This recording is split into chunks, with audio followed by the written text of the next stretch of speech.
Hey community, in today's episode, Matt sits down with Jarryd and Jimmy from Austin Stone Worship to talk about their music, how they got started, and also how they find volunteers for their worship and tech teams, and how they continue to pour into their teams so that they continue to serve. Check it out. We hope this interview is helpful, and make sure you check out Austin Stone Worship on Spotify, Apple Music, or wherever you stream music. What's up, everybody, and welcome to this week's edition of Loop Live. My name is Matt McCoy. I'm the founder of loopcommunity.com, and today we've got very special guests from Austin Stone Worship.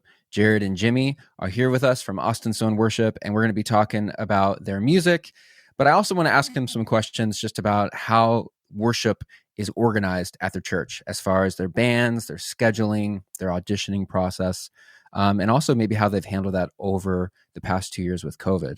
So it's going to be a really great conversation. If you guys have any questions at all, type them down in the chat box wherever you're watching this. If we have good questions, we'll take some questions live. So get your questions ready. And without further ado, here is Austin Stone Worship. Jarryd and Jimmy. What's up, happening? guys? Hey, guys. Yeah. Well, thanks for having us. Yeah, man. Glad to have you guys on the show. So what do you two do with Austin Stone? Tell me just a little bit about like your guys' roles. Like what does your week look like as part of Austin Stone Worship? Yeah, so we're both worship pastors at our church and elders at our church. And our church specifically is made up of 6 congregations across the city of Austin. And I'm a worship pastor at our North congregation, and Jimmy is at our West congregation. So our week looks pretty much like worship pastor elder role. I mean, we're serving our church and leading worship on Sundays and pastoring our volunteers and our bands. And so, rehearsing, planning set lists, having meetings throughout the week, not just with folks that we call partners, which are people that are what do folks call those things? Partners. I know, like I can't remember. Whatever other churches call, we call them partners. Members. Thank you. I couldn't think of the word. I'm sorry. That's just the way it is. But yeah, man, we love getting to do the things we get to do, and sometimes some of that looks like writing and even recording other music that we're working on as well. It depends on the season that we're in. Yeah, that's awesome. So I was on staff for about almost 10 years at a church in Chicago called Harvest Bible Chapel, vertical worship. And we had multiple campuses around the city as well. Like, I think we had like 7 or 8 campuses or something. I'm curious from your guys' perspective, when at our church, we actually kept every single set list exactly the same across every campus. Do you guys do that? Or is every church kind of autonomous and you guys build your own set lists? Or do you guys try to keep it all exactly the same? Man, here's the deal. We like to make sure that the message is centralized, meaning even if it's what we like to call an all-skate, where all the pastors at each congregation are preaching, we still make sure the message, the outline of the message is the same, and the same similar message and main context of the text is coming out to that congregation, whatever they are. And with worship, though, we all are autonomous in a way. We get to choose our own set list. We get to plan those. And we basically lead the songs that we think that are best for our people that are in front of us, rather than, not saying this is the wrong way to do it, but rather than other folks hearing songs that won't work well for that demographic. We'd much rather let our worship leaders cater to the people that we're leading that specific Sunday. So that's how we do it. And we love it. I mean, I love being able to plan my own set list and care for the people really well at my congregation. Definitely. Yeah. Well, I would say the makeup of our church just has different demographics. Like our congregation specifically have some older people in it, whereas our downtown congregation is right next to the University of Texas, has a lot of college kids, and so we build our sets and our liturgies each week based on the people that we're leading. We don't necessarily have. Now, there might be some songs that we all may, like one song we might agree, like, all of our people. After the message, all of our people need to be singing this song. I think that's a good to do whatever tip songs that we want too for anybody leading worship. Sorry, I think there's a delay on just instead of just picking songs blindly, really thinking about who is who are the people you're leading, and like picking songs for Absolutely. them.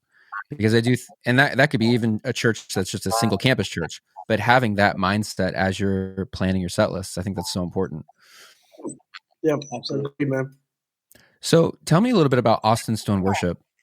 How did you guys start that? And also, what does that look like as far as like, do all the worship leaders from every campus get together like once a month and do songwriting together, and then you do an album together? Or like, just give us some of the practical, how do you make Austin Stone Worship happen with 7 campuses? Yeah, man, I would say as far as like time frame, I've been here for about 14 years. Jarryd, how long you been here? 6 years. And yeah, so it's kind of I've been there from the beginning when Austin Stone Worship like started and became what it would end up becoming. I guess you could say.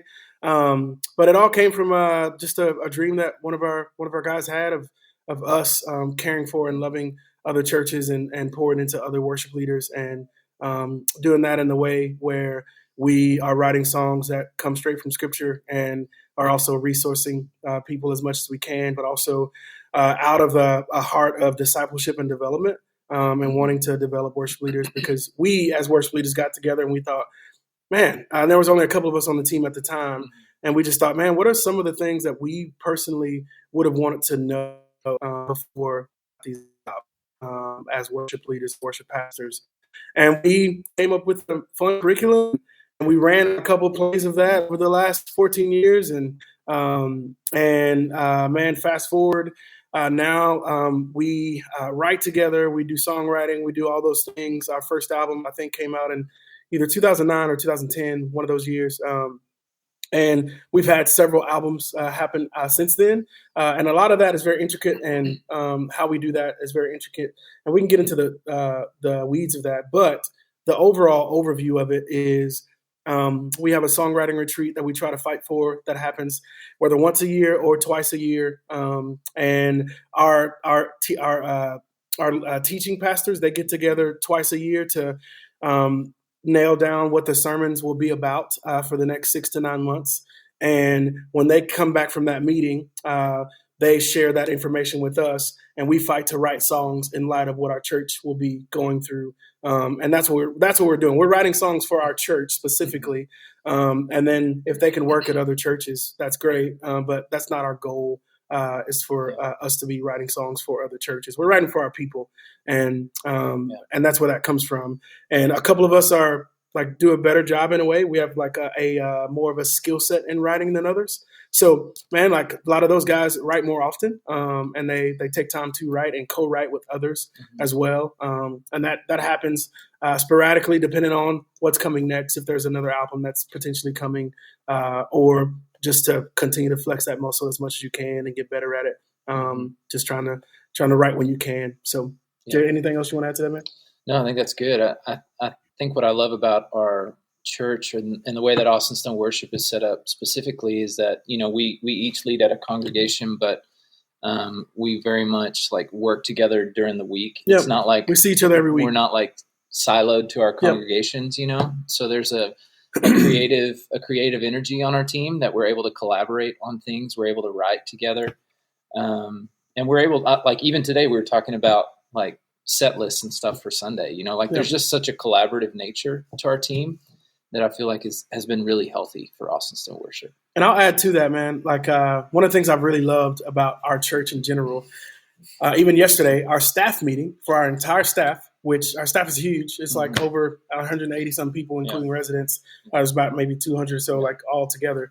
And our whole staff meeting was all worship through song and through reading scripture. And that's all we did for the whole staff meeting.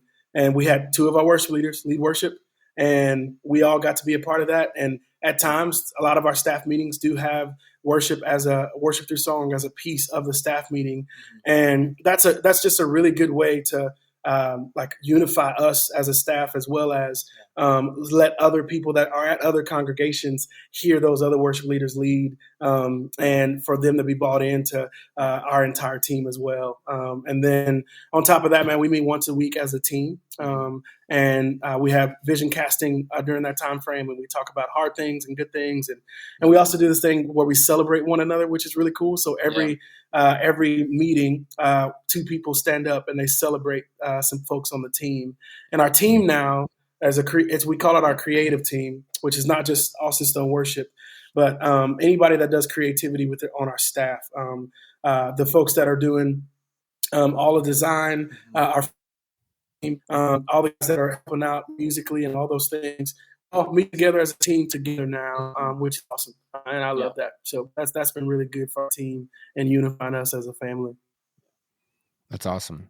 So you guys released an album, Something Greater, and then another one recently called Jesus is Greater, a live album.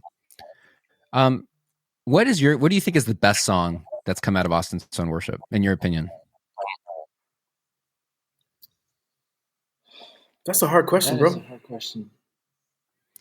I was actually thinking about this last night because I was thinking about the song "Jesus Is Better" and how we still sing that song pretty frequently. That's a great one. You know, like I'm thinking about us singing that this Sunday. Like it's just, and that song's been around for a long time. I don't even know when that came out. 2013, 2014, maybe. And so people still really connect with that song. So I would say "Jesus Is Better" is probably my vote. And man, I would say I'm an Enneagram 7, so you can't be like pigeonholing me to saying 1. I've got multiple in my head right now. And to be honest with you, man, like I think for me personally, it depends on the mood that I'm in. Because Something Greater, which is the title track of that album that we did with TGC, man, I'll be honest with you, the first I heard that song and it was led, I was like, oh, it's all right. And then as I heard it again, I was like, man, there's something about it that's awesome. And then I collaborated with when I led worship one Sunday, and I was like, man, I think I want a female to lead some of the lower parts. So man, it became a co-led song, and that's what it is on that live album. And when it became co-led, man, I fell in love with the song even more so. And some guys aren't like that, but for me, man, lyrically it was great. But singing it for me just by myself, man, for me, I was like, man, I want somebody else to sing those low parts to keep the energy up as well. So, but yeah, man, I can't pick one, bro. How do you guys decide what songs go on the album? Yeah, that's a good question. That's a good question.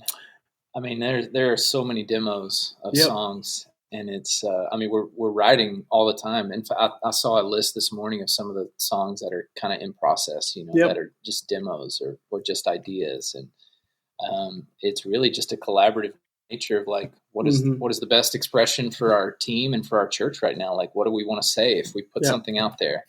Like, what are the best songs? It's kind of like the theme. What's the theme of the album and which songs go with that theme? Yeah. And if they do, awesome. And then we put the other ones kind of in a vault, or we go back to them and keep rewriting them and making them better. I was going to ask, what happens to all the songs, the island of misfit songs? Like what happens to all the songs that don't make it? Yeah, either you're singing them by yourself, hanging out with Jesus, or you may even try to lead them in your congregation at a prayer service or something like that, and seeing if they're if they can be used in different areas. So that is something I'll say about some of the new songs is we like to try them out either like in smaller gatherings like family prayer nights or even staff meetings, like just to see how the songs land, because if they don't land with those people, then we're not going to release it to something. And if it doesn't land with our people, it definitely because we're releasing those albums for our people. So many people in the beginning, they'd always ask, hey man, we love y'all's version of this song. Are y'all like, can I get it somehow? And I'm like, well, no, you can come back to church next week and we might do it. But yeah, man. Yeah. Well, let's switch gears here a little bit. For sure, everybody needs to go listen to Austin Stone Worship. If you have not listened to their new album, check it out wherever you listen to music. But let's switch gears here and talk practical worship leader stuff. All right. This is the nitty gritty Monday through Friday. issues. And I'm not sure at your guys' churches, like if all of your volunteers kind of move around the different campuses, or every campus or church, has all of their own volunteers that stay at that campus every single weekend. Something we hear from worship leaders a lot right now, I feel like more than ever, I'm hearing it, is worship leaders are having trouble finding worship and tech volunteers and band members. How have you found success with this to actually fill in all the missing positions that you need? That's a really good question. And I'm definitely not going to say that we have this figured out, because we're still learning a lot. I will say that one thing that's been unique, and for me personally, Austin Stone is the third church that I've served at on staff, and this is the first church that I've ever been at that we have a band-centric model, which means we play with the same band members every single week. So there's it's very easy for that. It feels like a family, and so there's a lot of camaraderie in it. There's like when I'm leading with the same people every single week, I know their stories. I know what they've been going through the last, couple weeks. And so it just feels like a family. I know a lot of churches don't have that. And I've been in other churches where, you're switching volunteers in and out, and you never know if, somebody's going to get sick last minute. And I've been in those worlds. Yeah. And our production teams at all of our campuses are all volunteer. And so that's the method that we use. We rotate them in and out. But I think the best thing that I've seen is that there needs to be like a collective sense of what you're going for. There needs to be a vision of why you do the things that you do. Mm-hmm. And we've been taught here that proximity means influence, so that to have any influence over the teams or the people that you lead, you need to have proximity to them, which means you need to be around them. And so we did worship collectives for a long time, where we would gather all of our volunteers together in one place once a month from all of our congregations, and like speak and cast vision again, tell them why they were there, tell them why they were valued. And they're just, I don't know, when you tell people that over and over and over again, they get bought into the mission and vision again, over and over, because they forget it, even once a month, they forget it. And so we saw a lot more buy-in from people when there were regular like touch points with them, making them feel like, yes, you're a part of this. In fact, I can't lead worship without you. Like, you're so vital to the mission and vision of what we do on Sundays. Yeah. So, and it's even as simple as, for me, I look at it as discipleship, and that kind of like goes through this lens of mine of everything that we do within our church as well.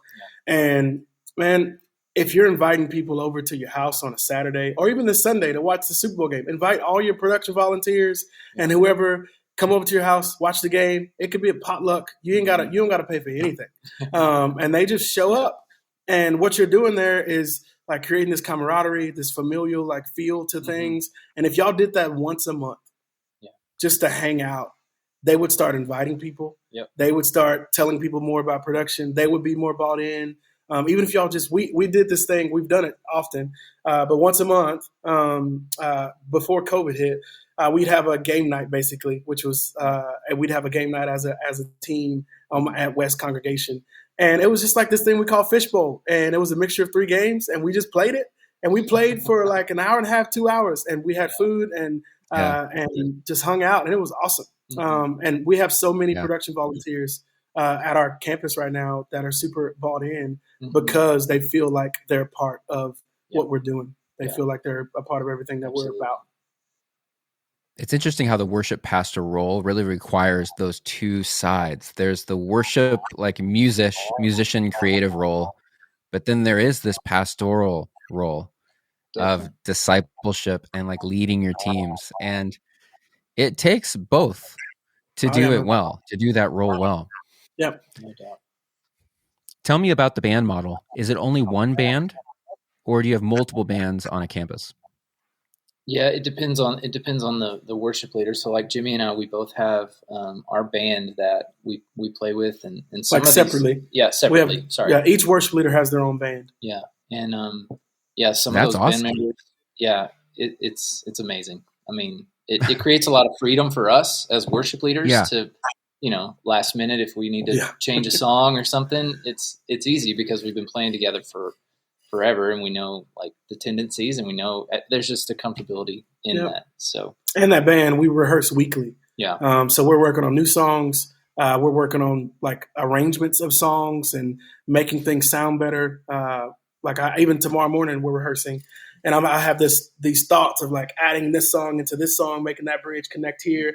Instead of trying to do that Sunday morning, we're gonna do the rehearsal and spend time to make it sound like very fluid and feel flawless, and everybody be on the same page. And so definitely, it's not easy. I know there's some people who are listening to this like we'll never be able to get to that point. We have so many volunteers, and I get that because we've had these conversations before. But I do know that there's something to be said for having like set bands of people who play together a lot. So even if you have a bunch of volunteers, like, have an A band and a B band and a C band or something, that you rotate. There's just, there's something so unifying of having the same people. Yeah. And I would say within that, not letting the A band be like all the best players. Like actually mixing in people in each band that are really, really good. And then the folks that are really good, encouraging them to disciple the people that aren't that good and bringing them in and doing lessons and like teaching them what it looks like to disciple them. Because Jesus told us to like go and make disciples, not volunteers. You know what I mean? So that's what we ought to be doing is just discipling others how to love well and care for other people well too. I love that model. And honestly, I haven't thought about this in a long time, but while we were talking about this, that reminds me of when I was on staff at Willow Creek, leading worship for their student ministries. I actually did that as far as making an A band, a B band, a C band, and it wasn't by level. And actually, I didn't even call it ABC. I let them all choose a name for the band. So they had a creative name for their band. But the reasoning behind it was that I treated each of those bands as a small group. And it helped to be able to like disciple like that group of students every single time they were on. And I agree with you that musically you get better when you've played with the same people a bunch. You get better, all boats rise. But also it just builds community. The more you play together as like this one core, it builds this like bond that is very special and unique. And I love that model. And if a church can pull that off, I think that's the way to go. If you can actually get people to commit to a band and playing once a month or something. Absolutely. Yep. For sure. Even like playing once a month and rehearsing once a month or something like that. Yeah. Yeah. Because rehearsal's key, not Sunday morning. It shouldn't be, in my opinion, rehearsals. The only rehearsals that happen shouldn't just be on Sunday morning. Totally. And if you even treat it, I remember going out to dinner with these guys afterwards and treating it like a small group. Hey, tell me about what's happening in your life and praying together. Like there's huge things you can do there. Dude, I'll tell you this, man. At my rehearsals, not everybody does this. Like we all do our rehearsals differently. But man, I have such a huge conviction for prayer within my band that my rehearsal starts with prayer. And there's been one or two times that we didn't get to any music. We prayed the entire time. And people have prayer requests, and I tell them all the time, I care more about you than I do about music. And I want you to feel cared for, because when you feel cared for, it'll come out of your music, and you'll actually want to worship Jesus. So, wow, that's so good. What would you guys say has been the most challenging thing for you guys to face during this season of COVID?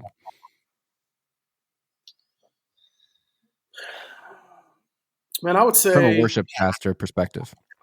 Yeah, man. I would say it's kind of twofold, because for me personally, I can't take away my own personal like life and like aspects of like all the things that have happened in my life over the last 2 years, because there's been a lot of heartache and sadness and loss. But that has affected the way that I've led. And I've been very vulnerable with our congregation and people as I've led them. And I feel like that vulnerability has brought about intimacy with the congregation as well. But I think the hardest thing, man, which a lot of churches are dealing with is, just how people migrate in a way where they're like, we're all in church, and then now we're not in church. And now some people are coming twice a month, once a month. And just the doorway in a way of different people coming in, like every Some Sunday. Some people left and never came back. Different. Yeah, some people have left and didn't come back, man. And as an elder, I know some of those people, and I've had to have phone calls with those people and call them and see what's going on in their lives, and that part's probably been one of the hardest things, man. It's just like pastoring and shepherding the flock, trying to do that really well in the midst of you also going through a lot of stuff, sure. And having to have empathy and sympathize with other folks, man, that are all through a lot. Yeah, I would say just the lack of proximity to our people. I mean, I think we saw it over COVID. People realized that they could just do church online, and be in their living room. And so I'm like, man, there's such a value in being in the same room together, and being able to communicate that. And then, I mean, for me personally, it was just hard to be away. It was just hard to be on Zoom calls and leading worship over Zoom a couple times. I mean, it was just weird. It was the weirdest thing. Who knows what that did to us? Only time will tell. But yeah, and I don't feel like we've even fully emerged from it yet. It's I don't know that it'll ever be like it was, but that's okay. Yeah, there's a lot of churches really struggling with that. Yeah. I guess I'll see you guys in the metaverse next week or something. Yeah. So we got a question from Brad, a live question here. We're going to pull it up on the screen. This is an interesting question. So if you have a culture, so how do you change this? How do you change the culture where maybe you have musician volunteers have this kind of attitude of you need me more than I need you, and so then they're just like, showing up to practice late, showing up to services late. It's interesting because I even almost like remember like times when I've had volunteers that I don't know if they would say like you need me more than I need you, but they definitely have this mentality of just like I roll how I run, like I'll show up to rehearsal 30 minutes late, never practicing the music. Like, how do you change that kind of mentality in that culture if you have that type of issue? Man, that's hard because I think that's more of a heart issue that you got to deal with. Like the church does not exist to serve your gifts, like your gifts exist to serve the church. Like it's not like we're not like we love the joy that you get by serving the church, but honestly, like not every single time you should want to take the people who are most faithful and who are most bought in and who love Jesus the most rather than just based on their gifting. You know what I mean? Like there's been so many times, even us, like when we're talking about musicians, we have two different like drummers we could use and maybe one needs a little bit more development, but his heart is in the right place. Like I would rather spend the time developing this guy because he loves Jesus. And it's like character over competence. Character over competence. Like that's just such a good value. So and I would also add. Go ahead. Well, I was just going to say, I think this is also definitely a result of loving the music more than the people. Yeah, and if people sense that you're just like you care more about the production, more about the music than you care about them, this kind of mentality can grow and kind of fester, and that's where the pastoral part of being a worship pastor comes in. Absolutely. And I would encourage him to start meeting with him like bi-weekly or even weekly, just to have breakfast and ask them, hey, how was your week? Yeah. How are you doing? Asking them about life. Hear their story, all the things. And then like as they see that you care about them, they'll be okay with you sharing some hard stuff with them and even telling them, hey, you need to take 3 months off from music. I had to have some really hard conversations with people in the past of even telling someone that I believe that they idolize music and that they should not play for 3 to 6 months and just come to church.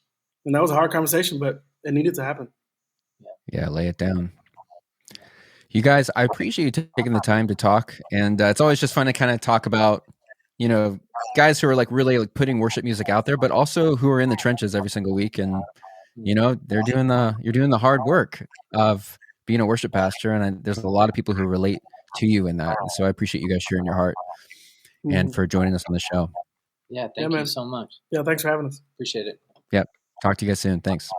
All right, you guys. So good to have the guys from Austin Stone Worship. Such an interesting conversation talking about volunteers and organizing bands and the tension of being a worship musician, the music side, but then also the pastoral side of managing people and loving people and discipling people. And it can be a tricky calling. So always a good conversation. If you guys have not, make sure you go check out Austin Stone Worship on Apple Music, Spotify, probably wherever you listen to music. They're there. So go to Austin Stone Worship, listen to the music, listen to their new album, Something Greater. I'm going to check out that song actually right now when we're done with this. Something Greater. They said that that's one of their favorite songs. And so make sure you check that out. Thanks, guys, for joining us. Thanks for joining us for Loop Live. If you have not yet already, make sure you hit the subscribe button or the follow button wherever you're watching this video. And we'll see you soon. This is Matt. Thanks for listening. Hey, let us know what's the main thing you learned from today's talk. Write it down in the comments. Send us a DM. We hope to hear from you soon.